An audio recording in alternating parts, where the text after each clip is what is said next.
sama kita hormati, kita banggakan Ustadz kita.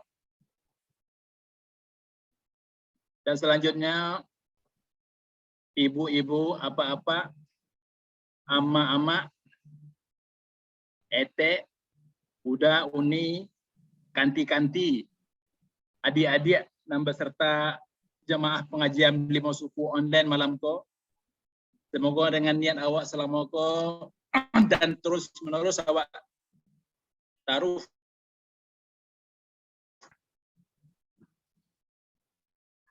sebelum awak mulai pengajian malam ko, sedikit banyaknya awak coba memperkenalkan diri. Ustadz ko.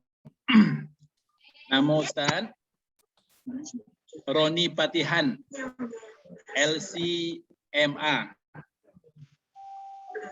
Beliau ko lahir di Batu Sangka, sampai balik Mai 1983. Pendidikan beliau ko di LIPIA, Lembaga Ilmu Pengetahuan Islam dan Arab Jakarta.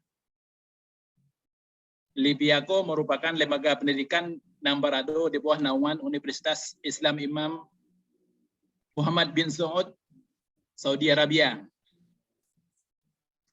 Pekerjaan Ustadz awak malam ko, beliau ko pimpinan Pondok Pesantren ICBS, Insan Cendikia Boarding School, Payakumbuh. Insyaallah itu perkenalan singkat. Ustadz, kalau ada di antara awak, ibu apa, ete ama, udah uni malam ko, kalau ingin berkenal lebih jauh, insyaallah silakan. Tapi untuk menghematkan waktu, mungkin itu perkenalan singkat penceramah kita malam ko. Malam ko sesuai dengan nanti nala diposting atau nanti disampaikan di grup-grup WA, di Facebook. Malam ko Ustadz insya Allah akan menguraikan kawak ko mengenai tafsir surat Al-Ikhlas. Kalau surat Al-Ikhlas ko surat nangka 102 balik dalam Al-Quran. Ada sampai ayat. Banyak keutamaannya. Salah satunya sepertiga dari Quran itu adalah surat Al-Ikhlas. Insya Allah Ustaz akan menerangkan kawak sepanjang lebarnya. Mudah-mudahan awak bisa mendengar dari awal sampai akhir. Koko ada anggota grup yang masuk Ustaz, 30 sampai orang malam Ustaz yang partisipan Ustaz. Ya, baik. Ya. Itu yang bisa MC sampaikan di awalnya. Waktu dan sampai kita persilakan kepada Ustaz. Silakan Ustaz. Baik, Bismillahirrahmanirrahim. Assalamualaikum warahmatullahi wabarakatuh. Waalaikumsalam warahmatullahi wabarakatuh. Alhamdulillah nahmaduhu wa nasta'inuhu wa nastahdihi wa natubu ilaih wa na'udzu billahi min syururi anfusina wa sayyiati a'malina may yahdihillahu fala mudilla wa may yudlil fala hadiyalah. Asyhadu an la ilaha illallah wahdahu la syarikalah wa asyhadu anna Muhammadan abduhu wa rasuluh la nabiyya wa la rasula ba'dah. Senantiasa kita haturkan puji dan syukur kita kepada Allah Subhanahu wa taala, Rabb yang telah menciptakan kita, memberikan kita rezeki, kehidupan, memperpanjang umur kita, memberikan kita kesehatan, keberkahan dalam hidup. Alhamdulillah, banyak sekali nikmat dan karunia Allah yang terus Allah curahkan kepada kita bersama.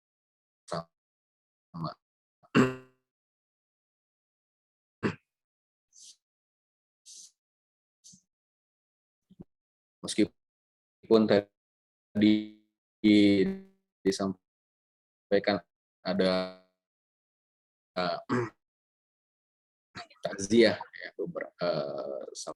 saudara kita yang Allah masih panjangkan umur kita yang mungkin dulu waktu kecil bersagil menghadap Allah Subhanahu wa taala mendahului pendek atau dalam perawatan atau bahkan ada juga yang sakit dalam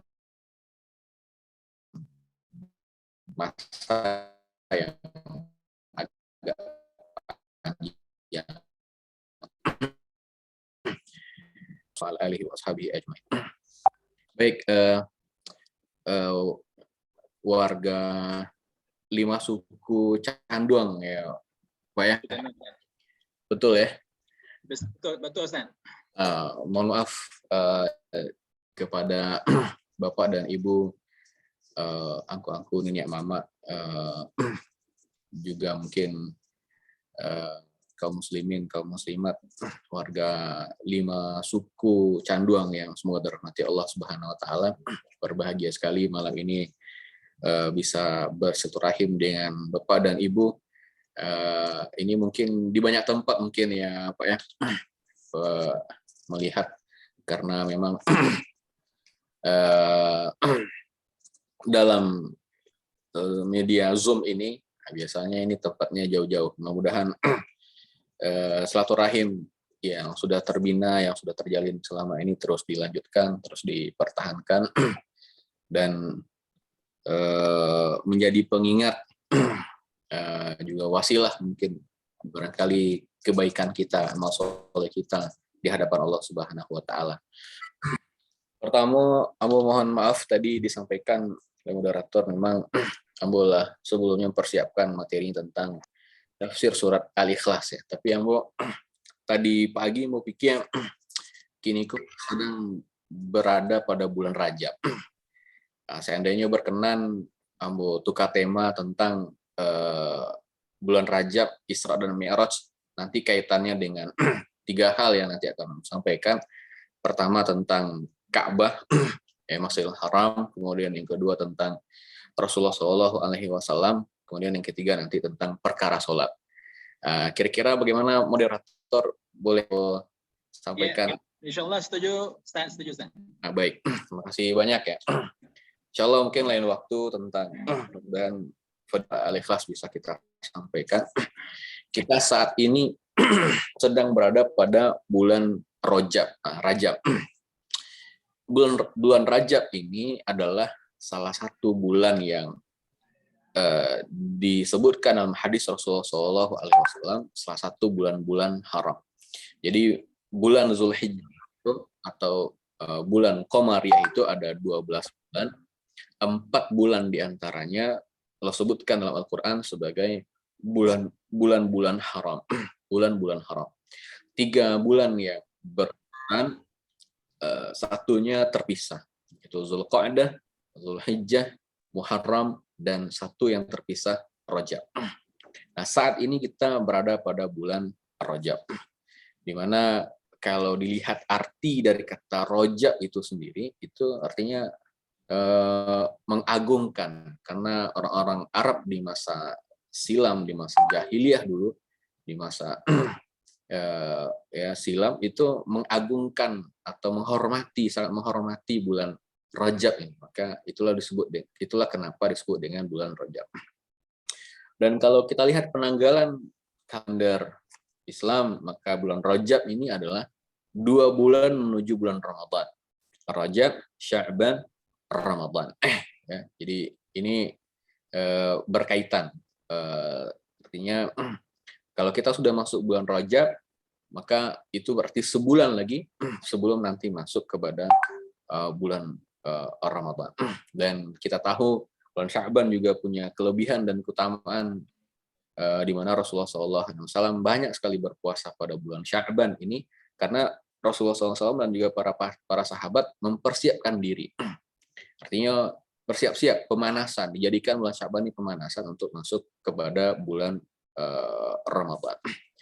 Nah, terkait dengan bulan Rajab ini, ada mungkin ustaz-ustaz tua sering menyebutkan hadis tentang bagaimana Rasulullah SAW para sahabat itu berdoa ketika datang bulan Rajab dan bulan Sya'ban, berdoa kepada Allah agar diberkati pada bulan Rajab dan Sya'ban ini, dan agar nanti disampaikan sampai di bulan Ramadan.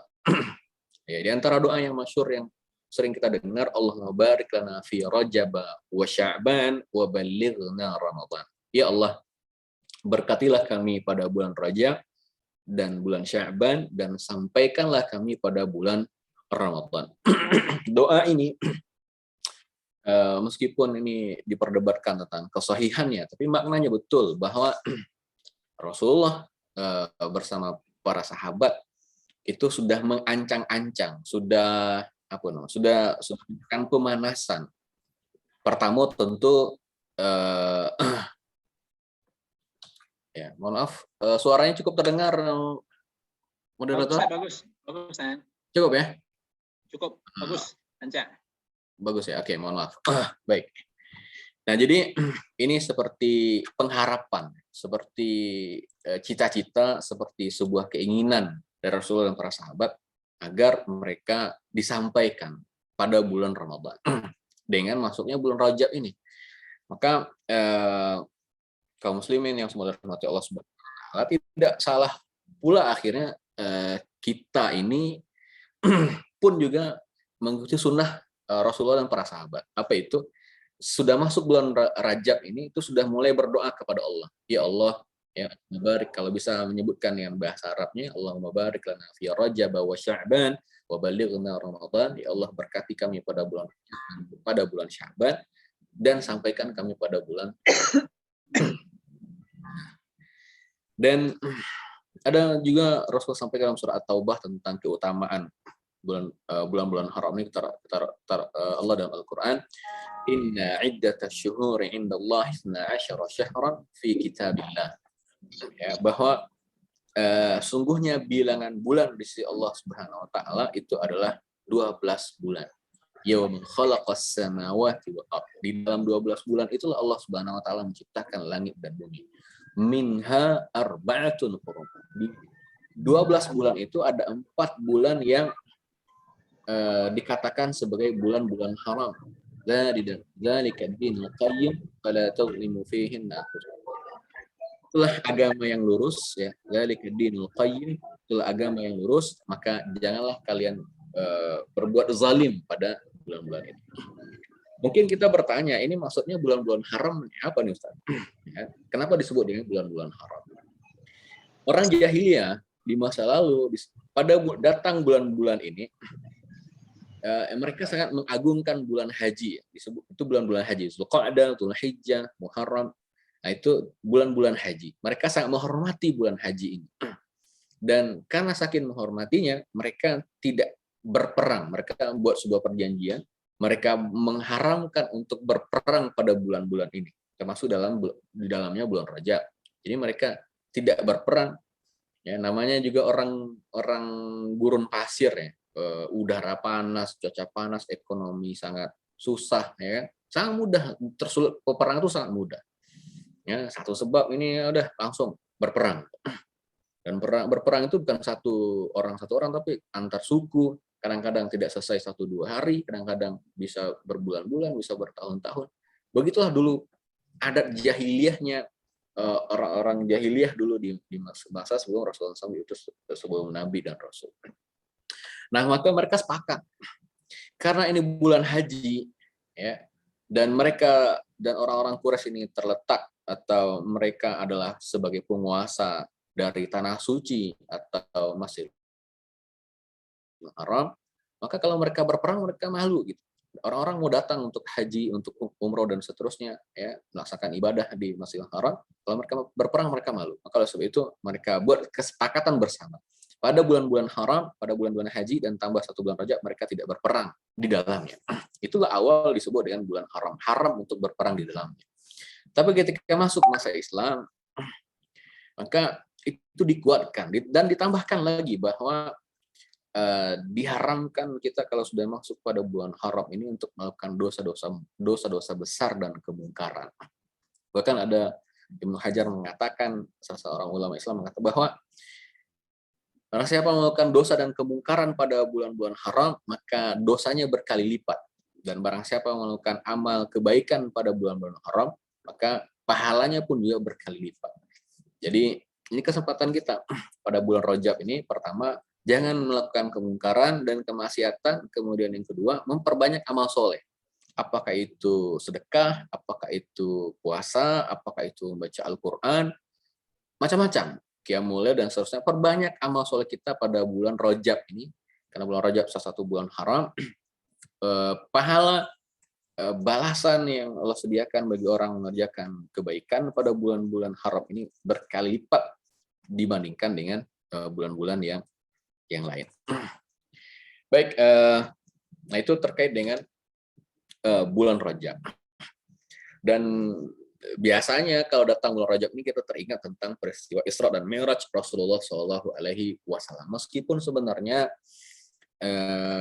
kalau kita lihat catatan sejarawan tentang peristiwa Isra dan Mi'raj itu kapan terjadinya, memang tidak ada yang sepakat. Ada yang mengatakan tanggal 27 Rajab, ada yang sebelumnya, ada yang sesudahnya, ada yang mengatakan pada bulan Rajab, ada yang tidak.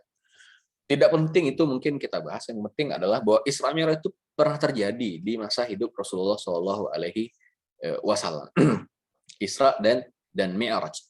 Nah, Bapak dan Ibu yang dirahmati Allah Subhanahu Wa Taala, dalam pembahasan Isra dan Mi'raj itu mungkin ini agak panjang. Kita fokus pada tadi yang saya sebutkan di awal, yaitu tentang Ka'bah itu, Ka'bah, Masjidil Haram, lalu nanti tentang Rasulullah SAW sendiri dan juga tentang sholat. Mudah-mudahan ini nanti satu dan lainnya saling berkaitan. Kita ingin mengambil ibrah, ingin mengambil pelajaran dari peristiwa Isra dan Mi'raj itu, sekaligus juga kita memahami sejarah yang lebih detail dan lengkap tentang Isra dan Mi'raj itu, dan mudah-mudahan kita bisa nanti merekam atau pandangan kita bisa hadir di Masjidil Haram, tempat di mana Rasulullah SAW diisrakan dan dimi'rajkan oleh Allah Subhanahu Wa Taala. Ya, Isra dari Masjidil Haram di Mekah, lalu ke Masjidil Aqsa di Palestina, lalu kemudian dimi'rajkan Allah Subhanahu Wa Taala dari Palestina, Masjid Aqsa di Palestina menuju Sidratul Muntaha menghadap Allah Subhanahu Wa Taala untuk meraih atau mendapatkan perintah sholat. Kaum muslimin, kaum muslimat yang semua dirahmati Allah Subhanahu Wa Taala. Pertama tentang Ka'bah. Ka'bah ini harus kita tahu dulu pertama kali bahwa Ka'bah itu adalah sebagai rumah Allah yang pertama kali dibangun di bumi. Rumah Allah, ya, atau tempat ibadah yang pertama kali dibangun di bumi. Lalu siapa sebenarnya yang bangun Ka'bah itu pertama kali? Nah, kita kan sekarang sudah menemukan bagi yang haji dan umroh dan atau yang sudah berniat haji dan umroh, insya Allah mudah-mudahan, dan kita berdoa kepada Allah Subhanahu Wa Taala semua kita disampaikan Allah untuk menziarahi salah satu masjidnya, itu Masjidil Haram dan Ka'bah itu. Kita berdoa kepada Allah Subhanahu Wa Taala semoga Allah kabulkan. Nah, Ka'bah itu mungkin seperti yang kita lihat, apakah sudah seperti itu adanya atau siapa yang pertama kali membangunnya? Nah, Allah sebutkan di dalam Al-Qur'an tentang Ka'bah itu dalam surah Ali Imran tepatnya ayat 96, kata Allah, inna awwala baitin wudi'a lin-nasi lalladzi Bakkata mubarakan wa hudan lil alamin. Bahwa rumah pertama yang Allah bangun untuk manusia di atas permukaan bumi ini, ya, itu adalah tempat, ya, di Bakkah yang letaknya ada di dulu Mekah itu di masa kuno disebut dengan Bakkah, sekarang disebut dengan Makkah, ya. Dan Allah sebutkan di situ mubarakan, adalah tempat yang diberkati, wahudan lil alamin, dan petunjuk bagi manusia. Jadi memang Allah sebutkan bahwa rumah ibadah pertama yang dibangun Allah di bumi itu memang adalah Ka'bah yang letaknya di Bakkah atau Mekah hari ini. Lalu siapa yang membangunnya pertama kali? Nah, kalau kita lihat buku-buku sejarah, maka kita akan temukan ada 3 pendapat. Yang pertama, ada yang mengatakan bahwa yang bangunnya itu adalah Nabi Adam alaihissalam. Dan kita tahu bahwa Nabi Adam alaihissalam ketika diturunkan Allah Subhanahu Wa Taala karena sebab melanggar perintah Allah Subhanahu Wa Taala, memakan buah yang dilarang Allah Subhanahu Wa Taala, dalam Al-Qur'an disebut dengan syajaratul khuld, ya, atau syajaratul khuld, pohon keabadian. Nabi Adam makan, lalu kemudian Allah lemparlah Nabi Adam ke dunia. Juga Siti Hawa. Maka Nabi Adam itu berdasarkan catatan Ibnu Katsir mengatakan dia dilemparkan di anak benua India, dan Siti Hawa di Jeddah di Saudi Arabia, lalu kemudian sekitar 80 atau 100 tahun kemudian bertemu di Jabal Rahmah. Nah, ketika mereka bertemu, Nabi Adam ini dulu waktu di surga itu ada sebuah tempat ibadah Allah sediakan untuknya di surga. Di situ dia beribadah, di situ dia sholat dan seterusnya menghadap Allah Subhanahu wa taala, beribadah kepada Allah Subhanahu wa taala. Lalu ketika sampai di dunia, ketika bertemulah Nabi Adam dan Siti Hawa ini berdoa kepada Allah, ya Allah, agar dibuatkan di atas dunia ini sebuah tempat ibadah gitu, yang seperti bentuknya seperti yang ada di surga. Maka Allah kemudian izinkan Nabi Adam membangun tempat ibadah yang itu adalah Ka'bah yang bentuknya, yang rupanya masih sangat sederhana, yang tidak seperti yang kita lihat hari ini gitu. Tapi pondasinya sama, persegi 4. Ya.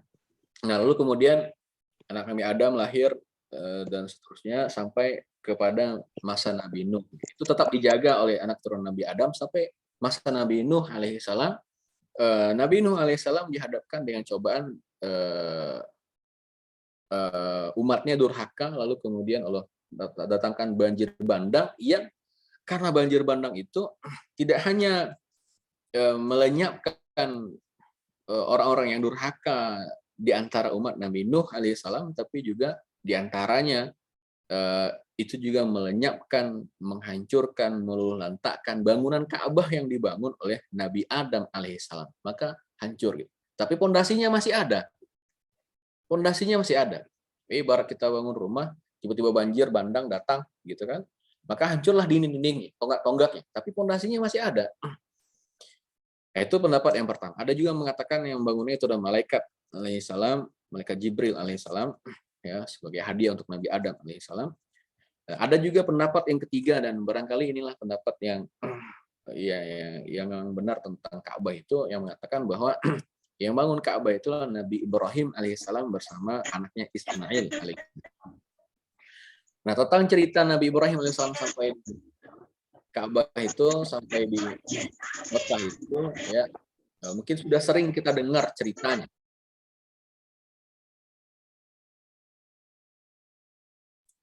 Ya, saya ingin ringkaskan kepada Bapak dan Ibu tentang, jadi ketika Nabi Ibrahim alaihissalam diutus di Palestina dan menikah dengan Siti Sarah, begitu, Allah belum lagi memberikan kepada Nabi Ibrahim alaihissalam keturunan, dan Nabi Ibrahim ini adalah salah satu nabi yang digelari dengan ulul azmi minar rusul, artinya nabi yang banyak dikaruniai, banyak diuji oleh Allah Subhanahu wa taala, ujian yang begitu berat, dan hampir setiap ujian Nabi Ibrahim ini lulus dari ujian apapun. Tapi Nabi Ibrahim alaihissalam, satu ujian yang berat oleh Nabi Ibrahim alaihissalam, belum dikaruniai keturunan dan dia sudah sangat tua waktu itu. Dan Nabi Ibrahim alaihissalam tidak pernah berhenti berdoa kepada Allah Subhanahu wa taala. Apa doa Nabi Ibrahim? Rabbi habli minas salihin. Ya Allah, karunia hamba anak keturunan yang soleh. Terus berdoa kepada Allah Subhanahu wa taala. Sampai kemudian satu ketika Allah memanggil Nabi Ibrahim, wahai Ibrahim, keluarlah. Lalu keluar Nabi Ibrahim alaihissalam. Dan pada malam hari tentu banyak bintang-bintang. Maka kata Allah, sebanyak itulah nanti anak keturunanmu. Tak lama sesudah itu, maka Allah memerintahkan kepada Nabi Ibrahim untuk menikahi Siti Hajar, mantan budaknya. Ini ada kisahnya sendiri juga kenapa ada Siti Hajar di rumah itu. Ini agak panjang kita ceritakan, tapi intinya dinikahi Siti Hajar ini, dia adalah mantan budaknya Nabi Ibrahim alaihissalam yang berasal dari Mesir atau dari Qibti yang ada di Mesir waktu itu. Setelah dinikahi, maka tak berapa lama kemudian lahir seorang anak yang mesti diberi nama dengan Ismail. Ada yang mengatakan bahwa Ismail berasal dari kata sami'a yasma'u, yang berarti adalah maha mendengar. Allah Subhanahu wa taala mendengar doa-doa Nabi Ibrahim alaihissalam yang Nabi Ibrahim melafazkan ketika itu. Nabi Ibrahim alaihissalam umurnya sudah 80-an 85 tahun dan istrinya sekitar 76 tahun, dan meskipun Nabi Ibrahim hidup sekitar 50 tahun lagi sesudah itu, tapi pada masa itu usia itu sudah sangat tua untuk keturunan, dan istrinya juga perempuan. Nah, ketika sudah lahir Ismail ini, maka datang perintah Allah yang lain kepada Nabi Ibrahim alaihissalam. Seolah-olah Nabi Ibrahim ini sudah diperintahkan, sudah didesain Allah Subhanahu wa taala bahwa dia akan menjadi bapak dari agama-agama besar sesudahnya. Satu saat ini sudah terletak di Palestina tempat dia berada, dan satu lagi disitulah Nabi Ibrahim dituntun untuk pergi ke situ. Ya kan? Maka pergilah Nabi Ibrahim atas perintah Allah Subhanahu wa taala menuju selatan Yaman, menuju selatan. Kalau kita lihat peta Jazirah Arabia, maka Mekah itu persis terletak di tengah-tengahnya. Ujungnya itu nanti sampai di Yaman, Yaman, Jazirah Arab. Ya. Kesanalah Nabi Ibrahim alaihissalam dituntun untuk meninggalkan anaknya Ismail alaihissalam. Ada yang mengatakan bahwa Nabi Ibrahim alaihissalam karena memang tidak tahu jalan itu. Bagaimana mungkin Nabi Ibrahim tahu? Dia itu lahir di Irak, di Babilonia, lalu kemudian tinggal di Palestina, pernah berdakwah ke Mesir, dan tidak pernah menyusuri Jazirah Arabia itu sebelumnya. Tapi ini karena perintah Allah, maka Nabi Ibrahim lakukan. Lalu bagaimana caranya Nabi Ibrahim sampai di lembah Bakkah itu? Nah, maka ada yang mengatakan bahwa Nabi Ibrahim alaihissalam itu mengikuti kafilah dagang orang-orang Yaman. Jadi orang Yaman di masa lalu bahkan memang sudah melakukan perjalanan dagang dari ke utara. Maka ketika mereka pulang diikuti oleh Nabi Ibrahim alaihissalam sampai pada satu lembah, ibunya Hajar. Nah, sampai di situ, ya.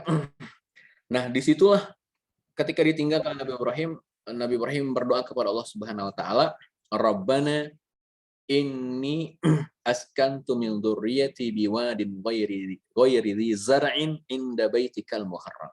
Lembah itu disifati oleh Al-Qur'an sebagai tempat yang tidak berpenghuni. Biwadin ghairi dzi zar'in. Lembah yang tidak berpenghuni. Lembah tandus yang tidak ada apa-apa di situ, tidak ada tanam-tanaman, tidak ada buah-buahan. Inda baitikal muharram, di samping rumahmu yang diberkati, rumahmu yang dihormati. Waktu itu belum ada apa-apa di situ, tapi Nabi Ibrahim sudah berdoa kepada Allah bahwa dia meninggalkan anak keturunannya di sebuah lembah yang tak berpenghuni dan tidak ada tanam-tanaman, dan lembah itu nanti letaknya persis di samping rumahmu yang diberkati, inda baitikal muharram, di samping rumahmu yang diberkati. Gitu. Rabbana, apa tujuannya? Rabbana liyuqimus shalah. Ya Allah, agar mereka mendirikan salat, faj'al af'idatam minan nas tahwi ilaihim. Jadi memang tujuan Nabi Ibrahim alaihissalam meninggalkan anaknya di samping rumah Allah yang diberkati tadi, Baitullah tadi, itu adalah apa tujuannya? Yuqimus shalah, untuk agar mereka satu hari nanti ya Allah mendirikan sholat. Nah, kaum muslimin yang semua dirahmati Allah Subhanahu wa taala, ya. Jadi pada saat itu Nabi Ibrahim belum tahu nih. Dia tinggalkan itu lalu kemudian pergi. Sebelum pergi meninggalkan tempat itu, dia berdoa kepada Allah Subhanahu wa taala, dan dia belum tahu apa-apa bahwa di situ nanti akan dibangun Baitullah Al-Haram. Nah, itulah kemudian awal kenapa Nabi Ibrahim alaihissalam sampai di lembah Bakkah atau Makkah itu, yang nanti atas perintah Allah Subhanahu wa taala mendirikan Baitullah. Kaum muslimin yang semua dirahmati Allah Subhanahu wa taala, singkatnya setelah itu banyak kejadian, Ibunda Hajar kemudian tidak menemukan makanan dan seterusnya, muncullah mata air Zam-Zam. Ya, Zam-Zam pun juga ada kisahnya tersendiri ketika Siti Hajar kemudian merasa keletihan dari Bukit Safa Marwah bolak-balik tanpa ada hasil. Tiba-tiba Nabi Ismail alaihissalam kecil waktu itu menghentakkan tumitnya ke tanah. Lalu muncullah kemudian mata air yang kemudian hari ini kita sebut dengan Zam-Zam. Tentang Zam-Zam ini pun ada dua riwayat. Ada yang mengatakan itu berasal dari hentakan tumit Nabi Ismail alaihissalam ketika begitu kelaparannya dan kehausannya menggerakkan kakinya dan menghentakkan tumitnya ke tanah dan muncullah mata air. Ada juga mengatakan riwayat yang mengatakan bahwa Zam-Zam itu berasal dari kepakan sayap-sayap Jibril ke tanah yang kemudian memunculkan mata air. Wallahu alam mana yang betul, salah satunya atau mungkin barangkali kedua-duanya. Dan kalimat Zam-Zam ini bukan bahasa Arab.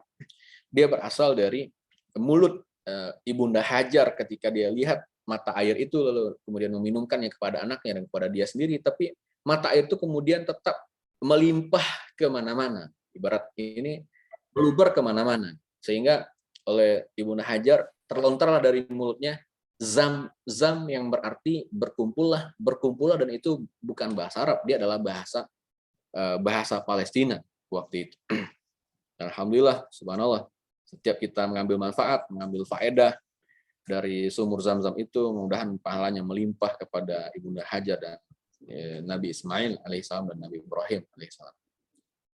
Singkatnya kemudian lalu berubah menjadi sebuah perkampungan dan datanglah Nabi Ibrahim alaihissalam kembali ke tempat itu dan menemukan Nabi Ismail sudah usia dewasa dan bisa bekerja membantunya dalam berusaha gitu, sampai ada perintah untuk menyembelih anaknya Ismail alaihissalam. Setelah peristiwa penyembelihan itu yang Allah ganti kemudian dengan kibas ya, yang menjadi dasar dari ibadah kurban yang kita laksanakan setiap bulan Zulhijjah. Nah, setelah penyembelihan itu, maka datang perintah Allah yang lain untuk membangun Ka'bah kembali. Dalam surah Al-Baqarah disebut wa yarfa Ibrahim qa'idan minal baiti wa Ismail rabbana taqabbal minna innaka antas samiul alim. Ya Allah, ingatlah ketika Nabi Ibrahim meninggikan kembali pondasi dari Ka'bah itu bersama Nabi Ismail. Jadi Nabi Ibrahim alaihissalam, kalau kita lihat Ka'bah itu, ya Ka'bah, maka dia seperti kuali.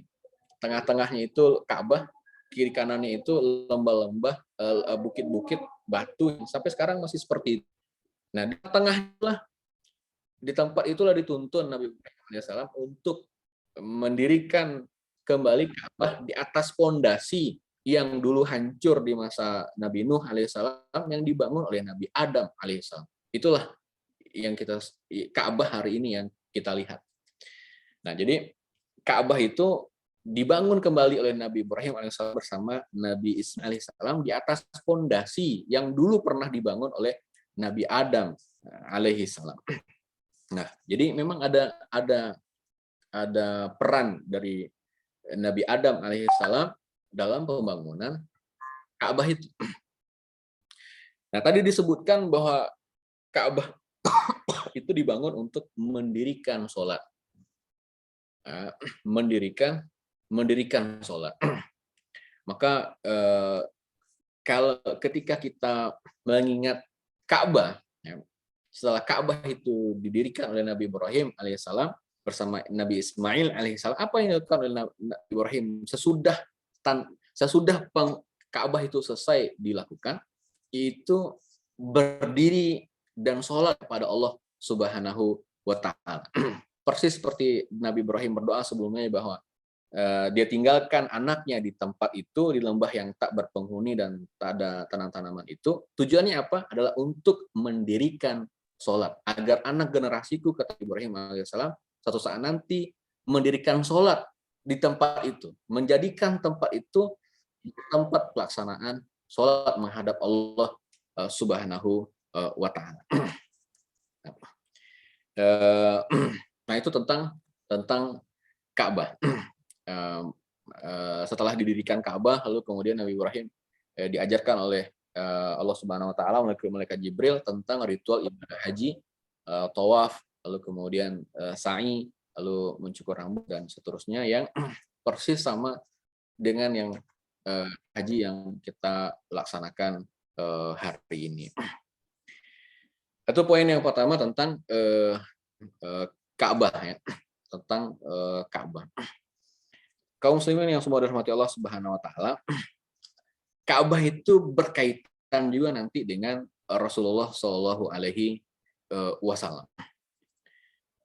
Berkaitan dengan Rasulullah Shallallahu alaihi wasallam. Ini mungkin kita persingkat saja, ada beberapa yang mungkin saya coba ringkaskan untuk kita bersama karena waktu kita yang terbatas. Apa kaitan antara Ka'bah dengan Rasulullah Shallallahu alaihi wasallam? Jadi memang kalau kita lihat peristiwa Isra dan Mi'raj itu sudah bertubi-tubi ujian yang dihadapi Rasulullah Shallallahu alaihi wasallam ketika berdakwah di kota Mekah, sudah dipanggil kaum kerabatnya, ya. Jadi orang-orang Arab ini mereka punya beberapa kebiasaan yang unik. Salah satunya bahwa mereka itu akan tertarik untuk mendengar hal-hal yang inilah, hal yang luar biasa yang baru disampaikan oleh karib kerabat. Maka Rasulullah SAW pernah melakukan itu persis tidak berapa jauh dari Ka'bah, di sekitaran Bukit Sofa dan Marwah. Itu Rasulullah pernah memanggil karib kerabatnya, mengajak mereka untuk masuk Islam. Ya, tapi memang waktu itu tradisi jahiliyah sangat kental, belum ada yang mau mendengar di antara kabar Rasulullah SAW. Bahkan paman Rasulullah sendiri bahkan malah menghinanya, bahkan menghardik, sehingga membuat Rasulullah SAW sedih. Tapi Rasulullah SAW hampir setiap waktu selalu menghabiskan waktu beribadah kepada Allah Subhanahu Wa Taala di periode-periode awal dakwah itu di sekitaran Ka'bah. Hampir selalu begitu. Jadi kalau ada masalah, maka Rasulullah sholat di Ka'bah itu, di sekitar Ka'bah, ya, merenung di situ, ya, berzikir di situ dan seterusnya. Hampir selalu hari-hari Rasulullah banyak dihabiskan di Ka'bah, baik untuk sholat, berzikir dan seterusnya. Nah ini juga mungkin catatan atau sunnah atau satu hal yang barangkali sudah mungkin lama kita tinggalkan. Kalau kita ada masalah, harusnya kita pergi ke masjid. Ya, kalau kita ada persoalan yang kita hadapi, ya, dan masing-masing kita menghadapi banyak masalah bertubi-tubi setiap hari, macam-macam, kecil besar, baik menyangkut diri kita, orang lain, keluarga kita, kerabat kita, pekerjaan kita dan seterusnya. Kita larinya kemana? Nah, Rasulullah SAW mengadukan halnya di sekitaran Ka'bah itu. Di Ka'bah itulah Rasulullah mengadu kepada Allah Subhanahu Wa Taala tentang dakwah ini. Nah, disitulah ketika Rasulullah SAW terbaring pada satu malam, ba'da Isya, tiba-tiba, lalu kemudian Allah mengangkat Rasulullah SAW untuk mengadakan perjalanan Isra dan yang terkenal kemudian dengan peristiwa Isra dan Mi'rajnya Rasulullah Shallallahu Alaihi Wasallam. Ya, barangkali itu dulu. Mungkin ada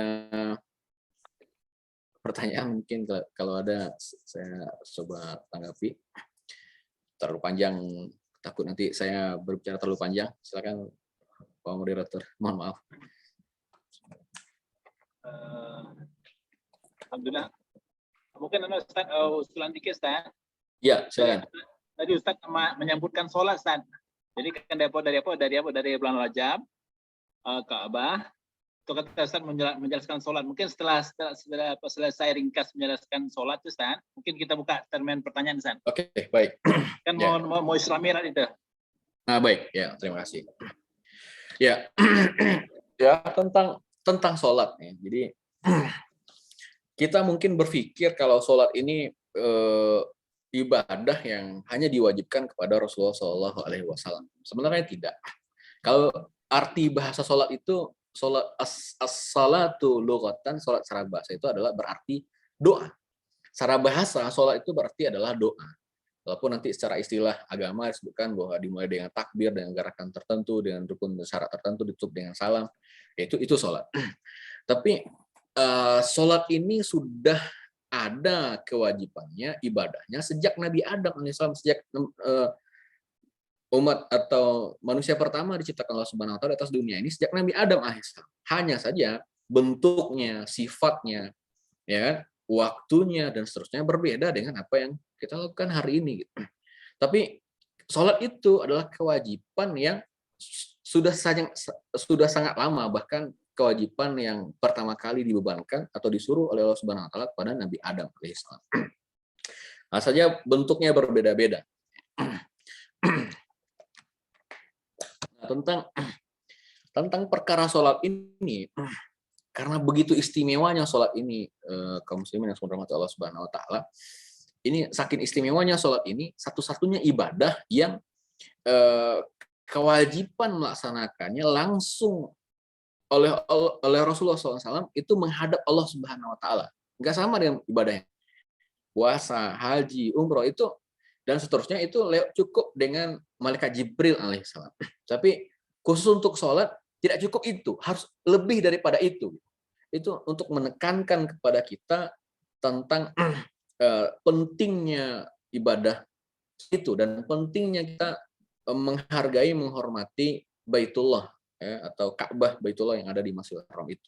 Karena di sana pada saat Rasulullah di sana perintah sholat itu dilaksanakan. Nah, ketika singkatnya ketika Rasulullah SAW diangkut ya, dalam itu ada cerita yang agak panjang dijelaskan dalam sebuah hadis. Ketika Rasulullah itu seolah Rasulullah itu diantara sadar dan tidak sadar, diantara mimpi atau kenyataan. Diajak Jibril, di sampingnya ada tunggangan berwarna putih yang kemudian disebut dengan yang sekali melangkah sejauh mata memandang. Jadi sekali dia melangkah, saking cepatnya gerakannya sejauh mata memandang. Ya, sampai di Palestina. Di Palestina itu sholat bersama Nabi dan Rasul yang lain, lalu diangkat menuju ke langit. Setiap pintu langit itu ada malaikat yang menjaganya. Rasulullah SAW pergi sampai ke langit ke-7, itu ditemani oleh malaikat Jibril alaihissalam. Setiap pintu langit ada malaikat yang menjaganya. Maka diketuk oleh Jibril alaihissalam di pintu langit yang pertama. Jaga langit yang pertama itu bertanya kepada Jibril, siapa itu? Dia sampaikan, Jibril, siapa yang bersamamu? Bersama saya adalah Rasulullah SAW. Apakah waktunya sudah tiba? Maksudnya apakah Rasulullah SAW diutus untuk menjadi seorang nabi? Maka Jibril sampaikan sudah. Maka kalau begitu masuklah. Maka masuknya Rasulullah SAW ke langit yang pertama, sampai langit yang kedua, sampai langit yang ketiga, terus sampai langit yang ke-7. Di langit yang ke-7 inilah, di langit yang ke-6 nanti nabi setiap langit itu bertemu dengan nabi-nabi tertentu, Nabi Yunus, Nabi Musa, Nabi Harun, ya. Di langit yang ke-6 nanti bertemu dengan Nabi Musa alaihissalam. Di langit yang ke-7 bertemu dengan Nabi Ibrahim alaihissalam. Setelah itu baru diperlihatkan tentang ars Allah Subhanahu wa taala dan Sidratul Muntaha. Disitulah kemudian Rasulullah bertemu Allah Subhanahu wa taala, langsung diberikan perintah untuk melaksanakan sholat 5 waktu sehari semalam. Diterima oleh Rasulullah, balik lagi ke bumi, persis seperti dia tadi naik ke langit, meminta izin setiap kepada penjaga langit setiap pintu itu. Ketika turun pun juga begitu. Sampai bertemu dengan Nabi Musa alaihissalam di langit yang ke-7. Nabi Musa karena saking pedulinya Rasulullah SAW bertanya kepada Rasulullah, ya apa yang kau terima dari Allah Subhanahu wa taala? Maka sampaikan, saya diperintahkan melaksanakan sholat 50 waktu sehari semalam.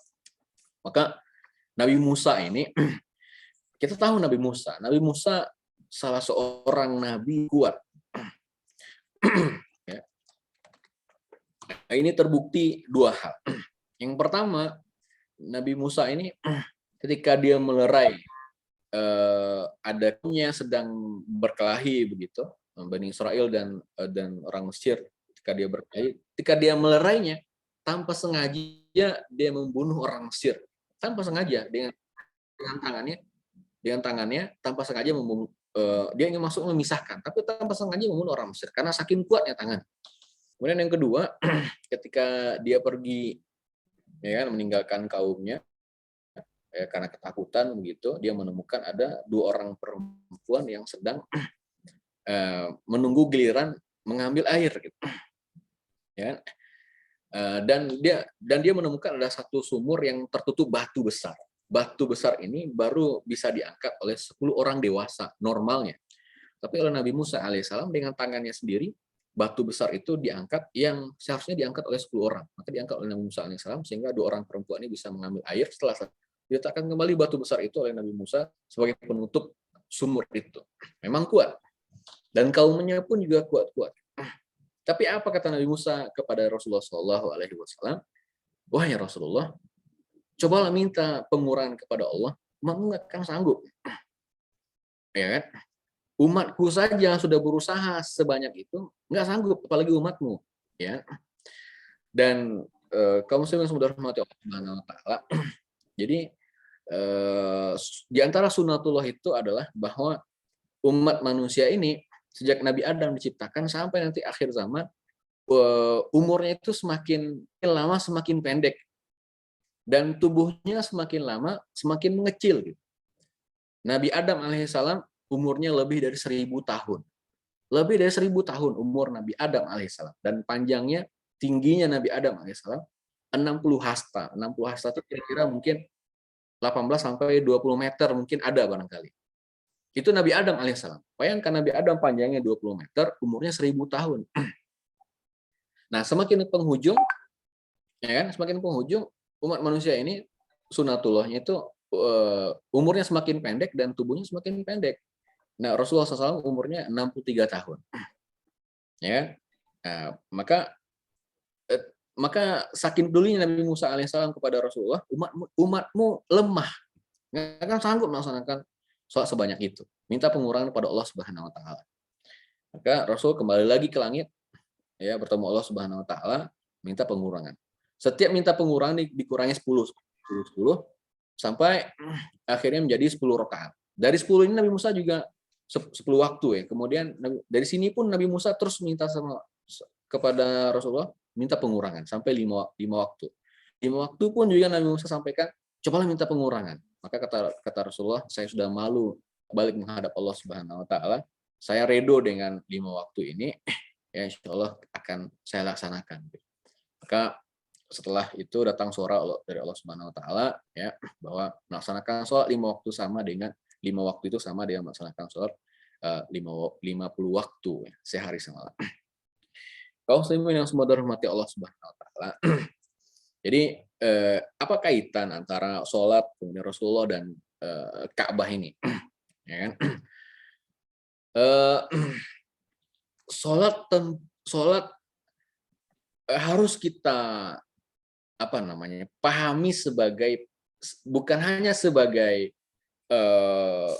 kewajiban kita kepada Allah Subhanahu Wa Taala melaksanakan sholat 5 waktu sehari semalam. Tidak, harusnya harus lebih lagi daripada itu, bahwa sholat ini pun juga harus kita jadikan sebagai wasilah, sebagai sarana tolong kita kepada Allah Subhanahu Wa Taala lewat sholat.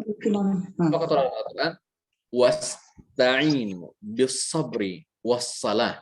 Minta tolonglah kalian kepadaku dengan sabar dan melaksanakan sholat. Nah, ini mungkin barangkali yang jarang kita lakukan kalau ketika kita menghadapi kesulitan, ketika kita menghadapi permasalahan. Harusnya kita kembali kepada Allah dengan sholat, memperbanyak sholat kepada Allah Subhanahu Wa Taala. Lalu dengan sholat yang kita lakukan, minta tolong kepada Allah, ya Allah, tolong hamba ya Allah, sembuhkan penyakit hamba, hilangkan permasalahan yang hamba hadapi, hamba kesabaran dan seterusnya. Itu lewat sholat harusnya. Ya, karena fungsi sholat lebih dari sekedar bahwa kewajiban kita memang setiap 5 waktu sehari semalam, dari sholat subuh, zuhur, asar, maghrib, isya dan seterusnya menghadap Allah Subhanahu Wa Taala. Harusnya lebih daripada itu, sholat harus dijadikan sebagai wasilah, sarana minta tolong kita kepada Allah Subhanahu Wa Taala. Kemudian yang kedua juga Isra Mi'raj ini juga meningkatkan cinta dan sayang kita, rindu kita kepada baginda Rasulullah Shallallahu Alaihi Wasallam yang subhanallah perjuangannya, dedikasinya luar biasa. Bayangkan sejak sejak diutus menjadi nabi dan rasul tidak pernah berhenti mendakwahkan risalah ini dengan berbagai macam kesulitan yang beliau hadapi, bahkan malah diusir dari kampung halamannya sendiri gitu. Rasulullah SAW itu bukan orang biasa. Kakeknya Abdul Muthalib adalah pemimpin kota Mekah, rajanya kota Mekah. Ya, dan Abu Thalib pamannya itu juga pemimpin Mekah, kota Mekah sepeninggal Abdul Muthalib. Bukan orang biasa, tapi orang yang berkedudukan tinggi dia di antara kaumnya. Tapi meskipun begitu, dia mendakwahkannya dengan penuh cobaan. Awalnya bahkan malah diusir. Bayangkan, diusir dari kampung halaman, di situ tanah leluhurnya, di situ dia dilahirkan, di situ dia dibesarkan, tapi malah diusir dari kampung halamannya sendiri. Lalu tentang Ka'bah kita harus mengetahui sejarahnya, bagaimana Ka'bah itu didirikan dan bagaimana kita menghormatinya. Dan kata Rasulullah SAW, tidak dianjurkan untuk melakukan ziarah atau melakukan kunjungan untuk rihlah kecuali ketiga masjid, yaitu Masjidil Haram, Masjid Nabawi, dan Masjid Aqsa di Palestina. Mudah-mudahan kita diberikan karunia rezeki Allah Subhanahu wa taala untuk bisa menziarahnya suatu saat nanti. Wa'alafu minkum. Ya, barangkali itu mungkin untuk pengantar dulu Pak moderator. Wa'alafu minkum. Wassalamualaikum warahmatullahi wabarakatuh. Waalaikumsalam warahmatullahi wabarakatuh. Alhamdulillah, walaupun merubah tema yang kita sepakati dari awal, insya Allah ini sangat luar biasa sekali yang kita dapatkan malam ini dari Ustaz menceritakan dari sejarahnya bulan haram, ada bulan haram sampai perintah sholat di bulan haram, diceritakan dari Rajab, sejarahnya Ka'bah, Rasulullah dengan Ka'bah sampai perintah sholat pada kita, sampai kalau bahasanya permintaan Nabi Musa yang sangat kuat dengan umurnya panjang, pengurangan waktu sholat sehingga kita dapat menikmati sholat. Mudah-mudahan dengan waktu sholat yang diberikan kepada umat Nabi Muhammad SAW dapat kita laksanakan sebaik-baiknya. Untuk dua model, silakan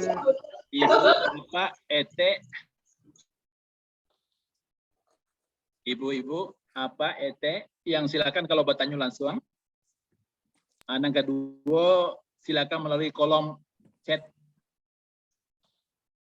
Untuk pertama kita coba minta di antara ibu atau bapak atau Uni Uda untuk bertanya langsung. Silakan. Ya, silakan.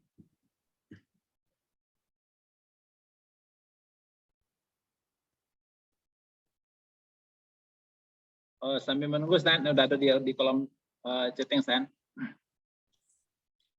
Pertanyaan dari Rida Ilahi, Stan. Ya. Bismillah, Ustaz, apakah sholat hajat yang dimaksud sarana minta tolong kita kepada Allah, apakah termasuk semua sholat? Apa khusus, apa dalam semua sholat?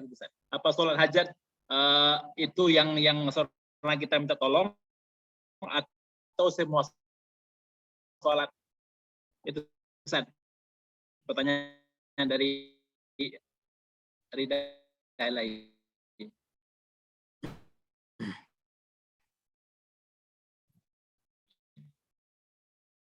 Ya, baik. Terima kasih Bu Rida Ilahi bertanya tentang sholat hajat. Ini kesimpulan nih apa ini? Permohonan apa? Allah Subhanahu wa taala menunggu kita di setiap penghujung 5 sholat kita agar kita memberikan permohonan permintaan kepada Allah Subhanahu wa taala.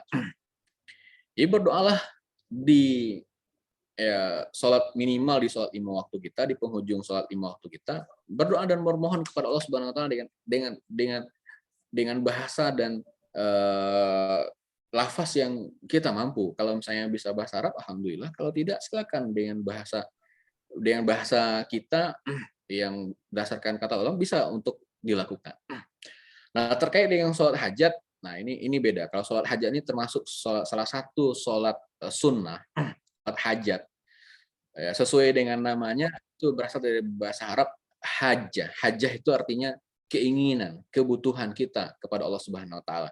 Ketika kita punya satu kebutuhan besar yang ingin segera dilaksanakan kepada Allah Subhanahu wa taala, maka kita laksanakan namanya sholat hajat 2 rakaat, ya sama pelaksanaannya dengan sholat sunat yang lain, dan waktunya boleh kapanpun, tidak terikat dengan waktu, boleh siang, boleh malam, ya boleh di masjid, boleh di rumah, tidak terikat dengan tempat dan tidak terikat dengan waktu, 2 rakaat atau 4 rakaat atau lebih daripada itu, sesuai dengan kemampuan kita. Lalu setelah itu kita bermohon dan meminta kepada Allah Subhanahu wa taala tentang keinginan kita kepada Allah Subhanahu wa taala tentang satu urusan atau keperluan. Saya, ya Allah, saya sakit, ya Allah, sembuhkan penyakit saya. Lalu kemudian itu setelah melaksanakan sholat hajat. Tapi meskipun tidak dengan sholat hajat, ba'da sholat wajib pun atau ba'da sholat sunat pun, saya setelah sholat duha, sholat tahajud atau sholat witir dan seterusnya, kita bisa meminta dan mohon kepada Allah Subhanahu wa taala. Tapi kalau misalnya ada satu urusan yang kita ingin lebih daripada yang lain, lebih yakin mungkin dengan sholat hajat yang kita lakukan, tidak ada masalah. Kita laksanakan sholat hajat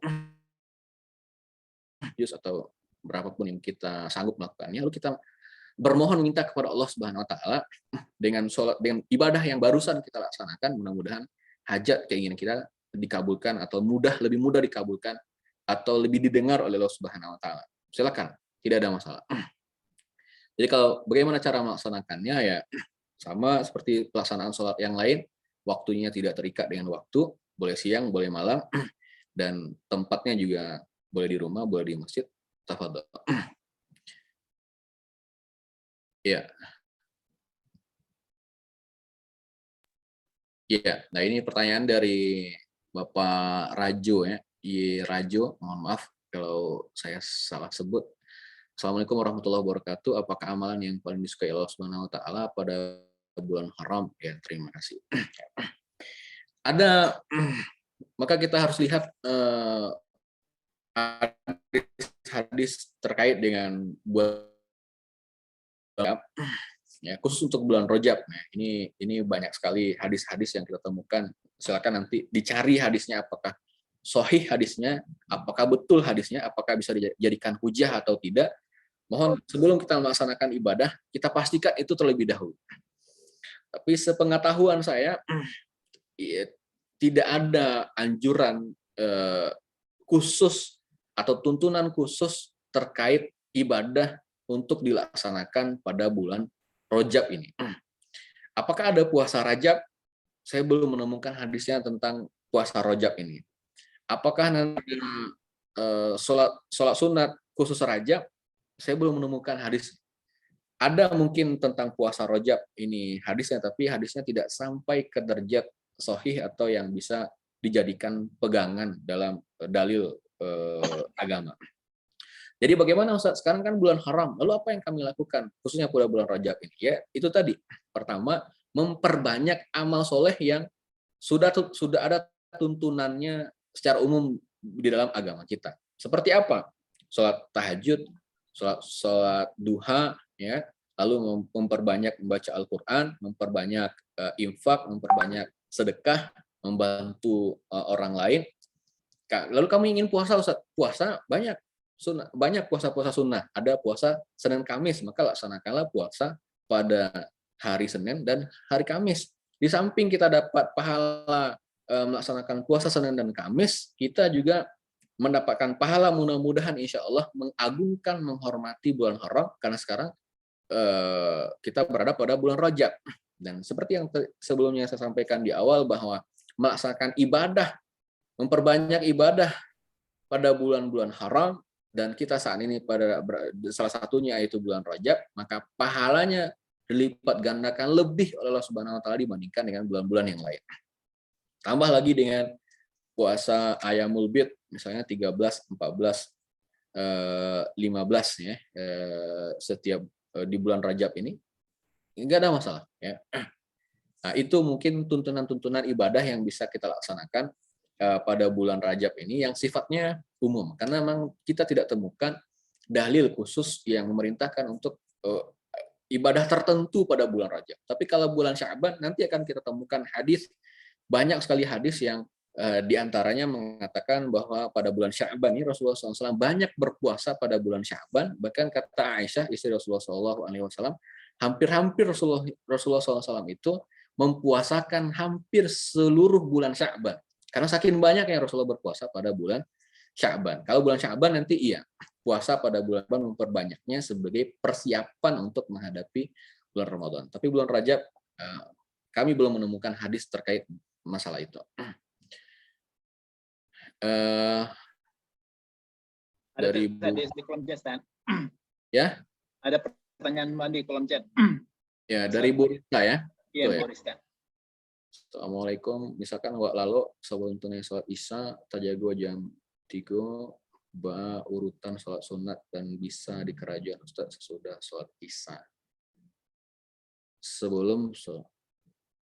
Masalah sholat sunat tuh, Stan. Jadi maksudnya ini tidur sebelum sholat isya ya. Oke.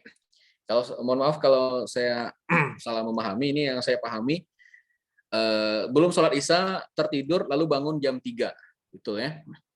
Lalu urutan sholat sunat. Oke. Untuk sholat tahajud ya, memang itu ada tuntunan Rasulullah SAW bahwa setelah sholat isya tidur dulu. Itu sunnahnya begitu. Jadi kalau misalnya kita bangun jam 3 belum sholat isya, maka sholat isya dulu. Lalu sholat tahajudnya bagaimana, Ustaz? Belum bisa melaksanakan sholat tahajud kecuali memang setelah tidur. Lalu bagaimana? Nanti takutnya kami tidak terbangun, Ustaz. Ya berarti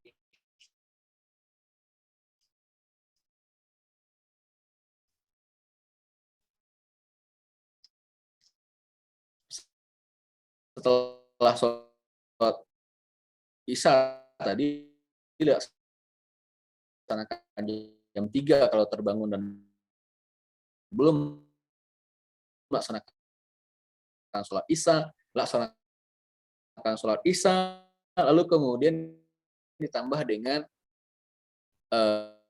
sholat sunat witir 1 rakaat atau 3 rakaat. Mudah-mudahan ya, itu sudahnya kelapangan waktu kesempatan untuk melaksanakan qiyamul lail, sholat sunat tahajud 2 rakaat. 2 rakaat, 4 rakaat, 6 rakaat, 8 rakaat, dan seterusnya. Nanti ditutup dengan terakhir sholat sunat witir 1 rakaat atau 3 rakaat. Ya. Wallahu a'lam. Alhamdulillah. Silakan Ibu, Uni. Ustaz, ada di kolom chat, Stan. Ya baik. Izin bertanya, Ustaz. Bismillah, tentang keberkahan dan keutamaan ibadah di Masjidil Haram. Bagaimana pendapat Ustaz tentang program dari pemerintah Arab Saudi terkait haji virtual? Nah, ini kayaknya Ibu Syifa Zikri ini mengikuti apa nih info-info terkini kayaknya. Memang pemerintah Saudi sedang membuat haji virtual ya. Haji virtual, walaupun istilahnya apa, haji virtual yang di situ bisa tawaf, menyentuh apa, Hajar Aswad ya, dan yang Ibu tahu kebetulan salah seorang kawan waktu kuliah dulu ada bekerja di Masjidil Haram. Beliau itu sebagai penerjemah khatib Jumat dan Idul Fitri dan Idul Adha di Masjidil Haram. Beliau sampaikan bahwa yang dibuat oleh pemerintah Saudi kini itu salananya adalah kayak manasik umroh atau manasik haji ya, yang latihan bagi siapapun yang akan melaksanakan ibadah haji sebagai sarana latihan yang tidak bisa dianggap sebagai pelaksanaan ibadah haji dan umroh. Karena haji dan umroh ada syaratnya, ada ketentuannya, ada rukunnya, dan seterusnya. Tidak bisa diganti dengan ibadah apapun. Nah, itu yang Ambo tahu ya. Memang beberapa hari ini viral di media sosial. Mau tanya langsung kepada kawan di situ, itu memang Saudi membuat semacam haji virtual yang bagi siapapun yang ingin melihat atau ingin merasakan pelaksanaan ibadah haji dan umroh, ya, tapi belum mampu untuk ke sana, itu bisa dengan haji virtual, dan itu hanya sebagai kayak apa ya, kayak misalnya kita masuk museum, ada kayak digambarkan apa nawak calia, lalu sampai di mana apa saja benda-benda, hanya itu saja, virtual, dan tidak bisa mengganti ibadah haji dan umroh itu. Karena umroh ada ketentuannya, haji ada ketentuannya, pakai pakaian ihram, lalu kemudian berniat di miqat, lalu kemudian tawaf, lalu mencium hajar aswad, sholat di maqam Ibrahim alaihissalam, lalu sa'i di antara Safa dan Marwah, ya. Nah, semua itu ibadah haji dan umroh itu berkaitan dengan kemampuan fisik, dengan fisik. Makanya haji itu sampai kalau dalam Al-Qur'an manistato'ah, dengan kemampuan fisik. Kalau hanya dengan virtual, nggak ada apa-apa, hanya visual saja digambarkan, gitu kan. Tapi yang Ambo tangkap tadi, seperti disampaikan kawan tadi, itu hanya untuk sebagai kemudahan untuk manasik haji. Oh, seperti apa Ka'bah itu, seperti apa di dalamnya, Safa dan Marwah itu di mana letaknya, Masjidil Haram seperti apa, hanya itu, hanya menggambarkan itu. Wallahu a'lam.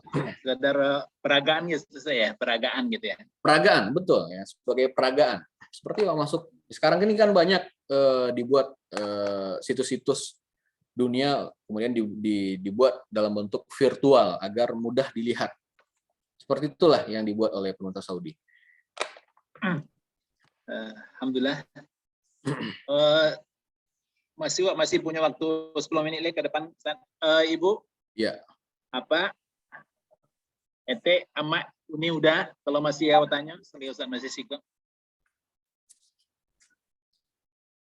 Bertanya tentang Isra Mi'raj, bertanya tentang ibadah sholat, atau bertanya tentang sejarah Ka'bah, silakan. Ya, baik.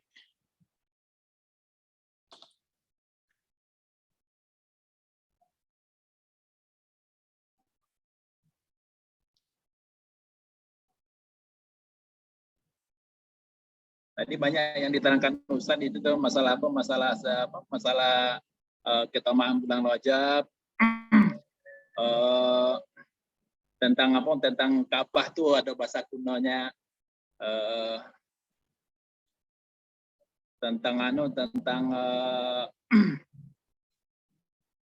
Nabi Ibrahim yang amat sangat tidak tahu Saudi Arabia, Ustaz ya. Beliau tuh lahir di Irak, Babilonia, dan wafat beliau juga wafatnya di Hebron atau Palestina, kan sedang disuruh berdakwah di Saudi Arabia gitu. Mengenai sejarah Nabi Ibrahim. Silakan Ibu, Pak. Waktu masih ada 9 menit ke depan.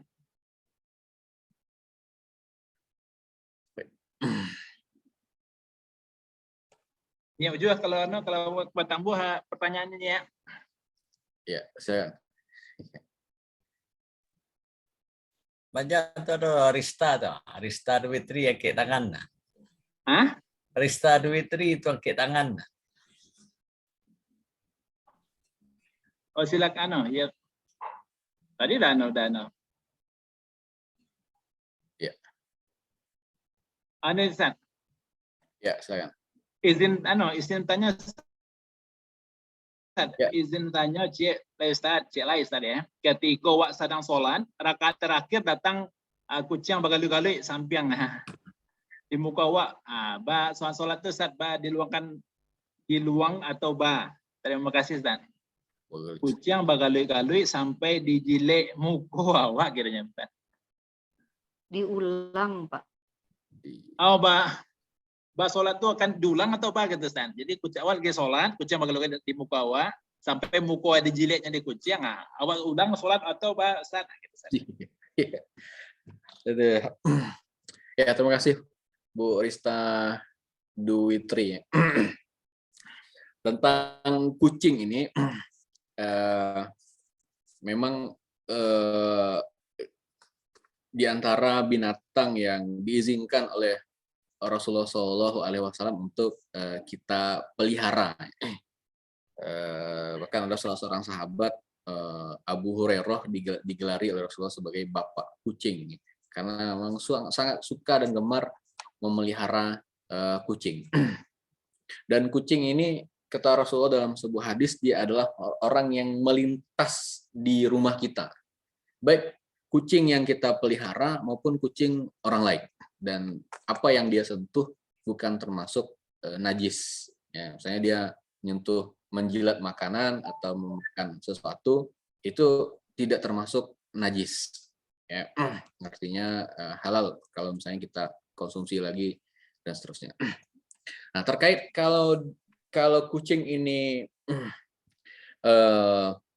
mengganggu sholat, ya, maka memang sebelum kita sholat itu usahakan memang pertama tadi sudah kita wudhu dengan tertibnya, dengan bersih dan seterusnya, kemudian sediakan tempat yang suci dan bersih untuk kita melaksanakan sholat. Ya. Jadi usahakan kalau kita melaksanakan sholat itu betul-betul dalam kondisi terbaik. Terbaik dalam artian memang kita sudah bersih, sudah berwuduk, sudah bersuci, tempatnya sudah juga tempat yang suci, ya, dan kondisi-kondisi yang lain pun kita usahakan tidak ada yang akan mengganggu kita melaksanakan sholat. Tapi kadang-kadang ya datanglah tadi seperti kucing tadi, ya. Memang dalam kondisi tertentu kita ada berdasarkan hadis Rasulullah SAW diperkenankan untuk ya, jadi sholat itu memang intinya kita laksanakan sholat itu dengan khusyuk. Khusyuk dalam artian memang kita serius menghadap Allah Subhanahu Wa Taala. Tapi kalau ada situasi dan kondisi yang merintangi, mengganggu sholat kita, ada beberapa hal yang harus kita lakukan. Yang pertama, kalau misalnya yang mengganggu sholat itu adalah binatang yang boleh dibunuh, maka boleh dibunuh. Saya kita lagi sholat, walau mungkin di sawah, canduang mungkin ada ular atau masih ada mungkin ya, kalau kita ke sawah ada ular lewat, lagi sholat di tengah sawah, apa misalnya di Matang atau di sholat lewat ular gitu. Itu kan membahayakan, dan ular ini boleh untuk dibunuh. Maka dalam sholat pun kita boleh mengambil kayu dan kemudian boleh membunuhnya tanpa ada suara apapun. Ya. Nah, itu boleh kita bukan nanti kita fikih ulama, itu boleh dilakukan. Karena itu bisa mengganggu kita, bahkan bisa malah membunuh kita. Maka kalau tidak bisa disingkirkan, maka boleh dibunuh tanpa ada suara. Nah, kalau kita bersuara maka batallah sholat. Ya, maka sholat itu kan dimulai dengan takbir sampai dengan bacaan tertentu yang tidak boleh ditambah. Bahkan kalau misalnya imam salah begitu, kita hanya boleh mengucapkan subhanallah dan membimbing atau menuntut imam dengan bacaannya. Kalau dia lupa,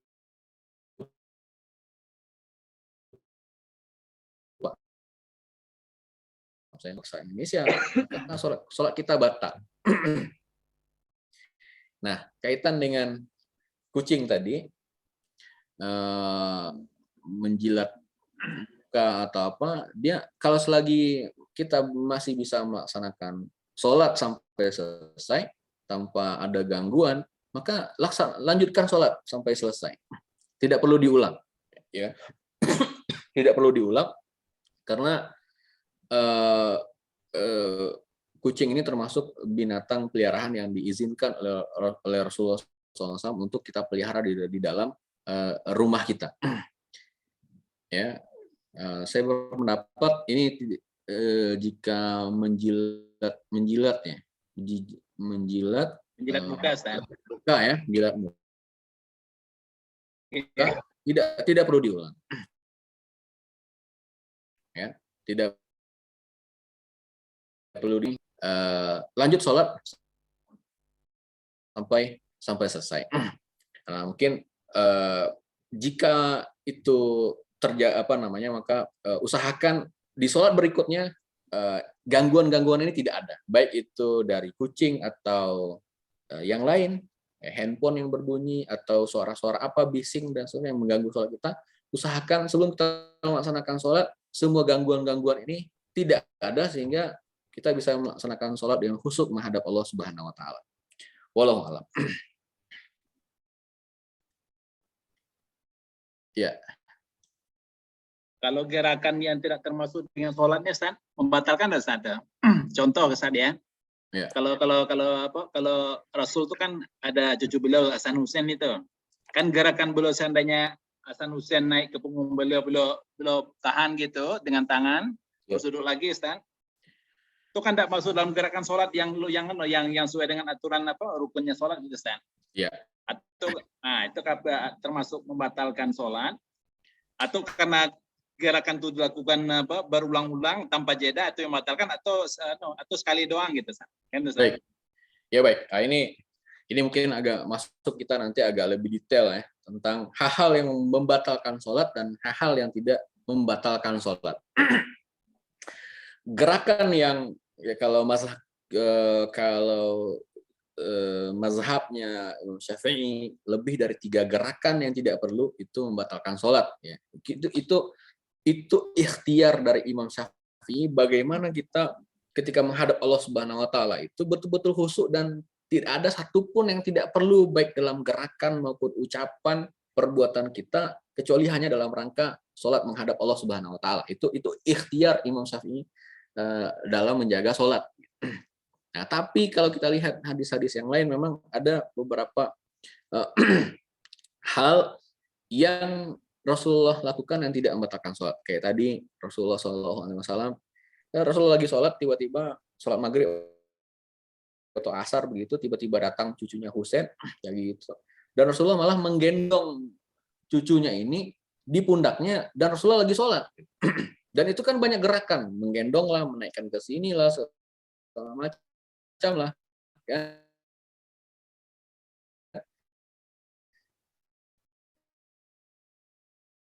Lagi sholat.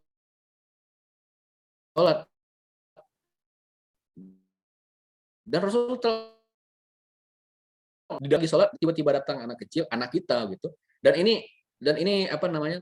Anak keturunan kita ya, bukan anak orang lain kita ambil, tapi anak keturunan kita yang namanya anak kecil tentu dalam pikirannya tidak sama dengan apa yang kita pikirkan. Dia tidak tahu bahwa kita lagi beribadah, lagi melaksanakan sholat, tentu tidak ada dalam pikirannya. Yang dia tahu bahwa dia sangat butuh kasih sayang orang tuanya. Maka dia mendekat, ya, dia ingin dipeluk dan seterusnya. Maka gerakan untuk memeluk, menimbang dan seterusnya di dalam sholat itu dibolehkan.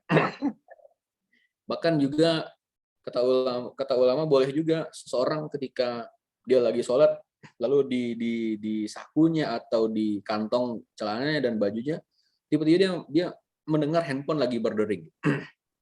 Kayak gini handphone misalnya lagi berdering, maka boleh seseorang membuat gerakan untuk mematikan dering handphonenya itu sampai dering handphone itu tidak mengganggu kepada jamaah yang lain. Boleh. Gerakan tertentu yang sampai dia bisa mematikan iramanya atau nadanya sehingga tidak lagi terdengar. Boleh ya sampai ke tahap itu. Situasi yang darurat ya sifatnya. Wallahu a'lam. Alhamdulillah panjang lebar diuraikan Ustaz. Ya. Kalau masih ada satu pertanyaan kita beri kesempatan. Boleh. Oke. Baik. Ini ada Ustaz, ada pertanyaan Ustaz. Dari Yeni Dawati, izin bertanya Ustaz, masih berhubungan dengan kondisi sholat. Misalnya kita lagi sholat tapi sudah di ujung sholat duduk setelah sujud akhir. Kemudian orang tua memanggil sekitar 2 sampai 3 kali. Karena nggak tahu kita sholat di kamar, apakah kita masih boleh meneruskan sholat atau stop mendatangi panggilan orang tua gitu. Jadi kita lagi sholat, ini ya, mungkin bisa jadi kan sholat sunnah atau sholat wajib. Nah, kalau ada panggilan orang tua, kita lanjutin sholat atau kita stop gitu. Baik, ya.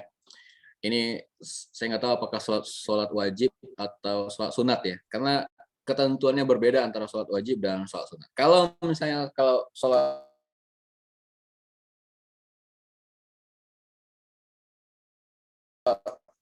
ada panggilan orang tua atau bahkan siapapun, maka ulama berpendapat mengeraskan bacaannya atau mengeraskan gerakannya. Saya Allahu Akbar atau asyhadu an la ilaha illallah, sampai orang yang memanggil itu paham bahwa kita lagi melaksanakan sholat, mengerti bahwa kita sedang melaksanakan sholat, mengeraskan, mengeraskan sampai terdengar oleh orang yang menyahut tadi bahwa kita sedang melaksanakan sholat, begitu. Nah, tapi kalau dalam sholat sunat,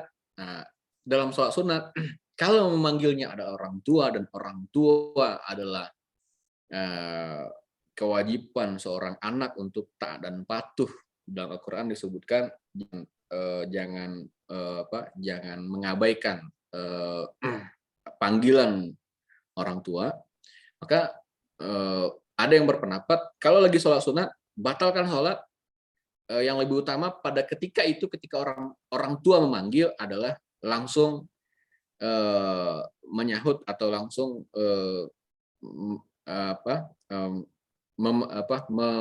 mendatangi orang tua, membukakan pintu, menyuruh masuk dan seterusnya.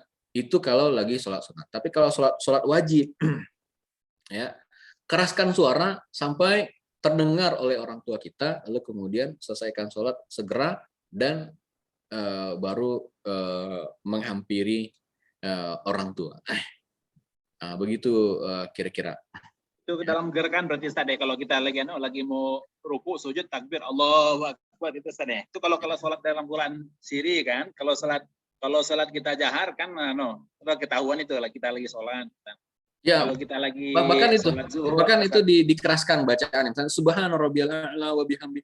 Itu tujuannya agar memang yang memanggil memahami kita lagi sholat. Sampai kalau misalnya kita paham dia sudah berhenti, berarti dia berhenti mengetuk pintu atau menyahut, sampai kita baru normal kembali sholatnya sampai selesai. Tujuannya itu adalah untuk memberitahu bahwa kita sedang dalam kondisi sholat, begitu. Wallahu a'lam. Ya. Alhamdulillah, ya udah terjawab nih pertanyaan terakhir, San. Baik. Ya. Mungkin sebelum kita tutup, kita minta doa, San, doa penutup, San, sebelum kita serahkan kepada pembawa acara nih, Pak Rajo. San, doa penutup, San. Baik, mari kita doa bersama-sama. Astaghfirullahaladzim, astaghfirullahaladzim, astaghfirullahaladzim. Na'udzubillahi minasyaitonir rajim. Bismillahirrahmanirrahim. Alhamdulillahi rabbil alamin, hamdan yuafi ni'amahu yukafi'u mazidah. Ya Rabbana lakal hamd kama yanbaghi li jalali wajhikal karim wa 'azimi sultanik. Allahumma ighfir lana dhunubana wa li walidayna warhamhum kama rabbawna shighara, wa li jami'il muslimina wal muslimat wal mu'minina wal mu'minat al ahya'i minhum wal amwat bi rahmatika ya arhamar rahimin. Rabbana hab lana min azwajina wa dhurriyyatina qurrata a'yun waj'alna lil muttaqina imama. Allahumma aslih lana dinana alladhi huwa ismatu amrina wa aslih lana dunyana allati fiha ma'ashuna wa aslih lana akhiratana allati ilaiha ma'aduna waj'al al-hayata ziyadatan fi kulli khair waj'al al-mauta rahatan min kulli syarr. Rabbana atina fid dunya hasanah wa fil akhirati hasanah wa qina adzaban nar. Wa sallallahu ala nabiyyina Muhammad wa ala alihi wa sahbihi wasallim. Subhana rabbika rabbil izzati amma yasifun wa salamun alal mursalin walhamdulillahi rabbil alamin. Amin. Walafu minkum. Terima kasih atas perhatian dan mohon maaf atas segala kekurangan. Wassalamualaikum warahmatullahi wabarakatuh. Waalaikumsalam warahmatullahi wabarakatuh.